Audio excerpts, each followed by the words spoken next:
The Lord understands what you're going through. There ain't a problem too big or too small that God cannot handle. God can handle problems. God can take those problems away from you and to turn them into something so beautiful. God sees your ugliness as beauty.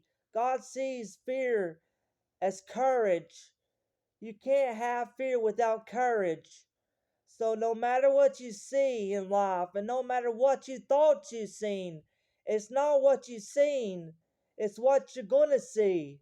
It's not what you need to see, it's what you're about to see. God's gonna take all that pain, all that frustration, all that fear, all that stress and negativity, all that negativity. God's about to place that with something so beautiful, with something so wonderful, with something so joyful, with something so amazing, with something that is so phenomenal that it will leave you breathless. God's not done making a marvelous work in you. God's not done with your frame.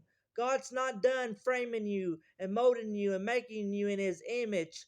God's not done with your beauty, turning your ashes into beauty, turning your pain into fear and frustration and stress into beauty. God's not done with your phenomenal working on. God's not done preaching about Jesus Christ to you.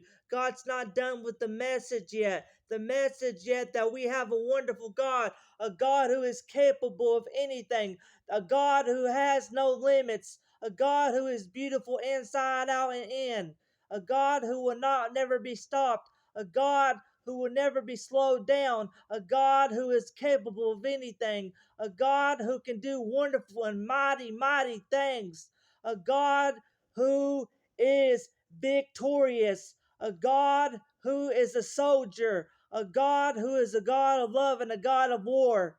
God's not done with you yet. God's not done with you yet. No, He ain't.